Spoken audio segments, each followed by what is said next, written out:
जिला कारागार पहुंची तब वह कैमरे के सामने दिखाने के लिए हंस रहा था। सेक्टर 29 थाना प्रभारी ने आम आरोपी की तरह उसका हाथ जकड़कर पकड़ा हुआ था। इसके बाद इंस्पेक्टर ने कहा कि हंस मत, फिर मिलेंगे हम।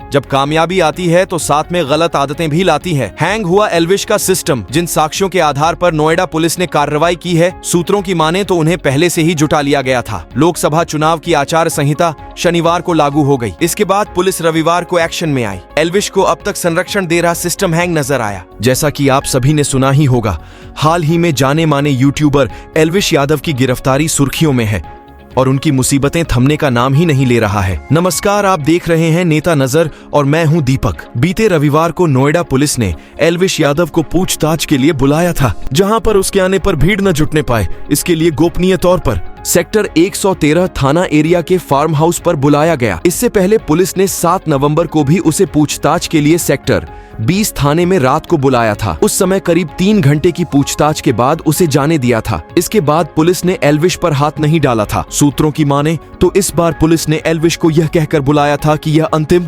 पूछताछ है और तुम्हें कुछ नहीं होने वाला। दूसरी तरफ सपेरों से बरामद 20 ml लिक्विड के सांप का जहर होने की FSL forensic science lab report फरवरी में आने के बाद पुलिस ने अपनी तैयारी पूरी कर ली थी। आधिकारिक तौर पर पुलिस का कहना है कि पूछताछ के लिए कुछ सवालों के संतोषजनक जवाब न मिलने पर एल्विश को गिरफ्तार किया गया है। वहीं सूत्रों की माने तो पुलिस ने आसपास का माहौल देखा। इसके बाद एल्विश को मेडिकल कराने के लिए अस्पताल ले गए, वहीं से सीधे ले जाकर कोर्ट में पेश कर दिया। कोर्ट ने जब न्यायिक हिरासत में भेजा तो पुलिस उसे जिला कारागार तक छोड़कर आई। इस दौरान एल्विश यादव चेहरे पर मायूसी और आंखों में आंसू देखा गया। सपेरों की कॉल रिकॉर्डिंग भी आई थी। सामने 2 नवंबर को जब सपेरे पकड़े गए तब उसके पास से 9 सांप और एक सीसी में 20 ml जहर बरामद हुआ था। ये केस वाइल्ड लाइफ प्रोटेक्शन समेत अन्य धाराओं में दर्ज हुआ था। कथित तौर पर शीशी में बरामद लिक्विड की सांपों का जहर होने की पुष्टि FSL जांच में हुई। इसकी रिपोर्ट फरवरी में आई थी। इसके बाद पुलिस ने इस केस में NDPS की धारा बढ़ाई। दूसरी तरफ पहले पकड़े गए सपेरों को रिमांड पर लेकर भी पुलिस ने पूछताछ की थी। इस दौरान फरीदाबाद से कोबरा बरामद हुआ था। बरामद सभी सांप की विष ग्रंथि नहीं मिली थी। बरामद सांप की प्रजाति कोबरा,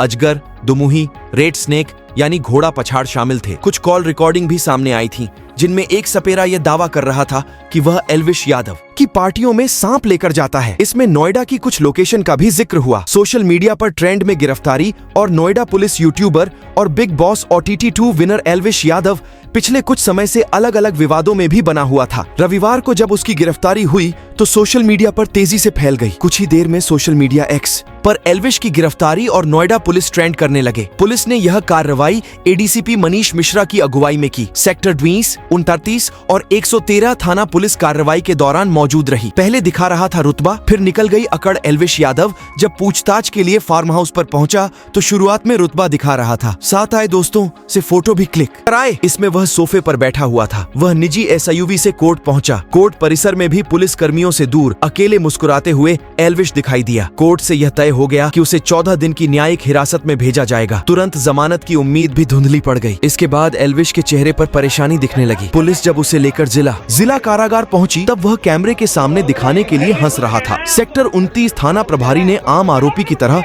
उसका हाथ जकड़कर पकड़ा हुआ था। इसके बाद इंस्पेक्टर ने कहा कि हंस मत, फिर मिलेंगे हम। एल्विश के चेहरे का उड़ा रंग, जेल में जाते वक्त आंखों में दिखे आंसू, महंगा पड़ा सांप का जहर, रियलिटी शो बिग बॉस से चर्चा में आए यूट्यूबर एल्विश यादव को गौतम बुद्ध नगर जिला न्यायालय ने जेल भेज दिया है। ग्रेटर नोएडा के सूरजपुर स्थित जिला न्यायालय में एल्विश यादव हंसते हुए दाखिल हुए थे। कोर्ट का फैसला आने के बाद एल्विश के चेहरे के रंग उदड़ गए, उनकी आंखों में आंसू झलकने लगे। जिला न्यायालय के विशेष रिमांड मजिस्ट्रेट के सामने पेशी के दौरान उसके खिलाफ पर्याप्त गवाह और सबूतों को ध्यान में रखते हुए रिमांड मजिस्ट्रेट ने अपना फैसला सुनाते हुए उसे जिला कारागार भेज दिया है। जानकारी के मुताबिक नोएडा कमिश्नरेट पुलिस की टीम ने रविवार की सुबह एल्विश को गिरफ्तार किया है।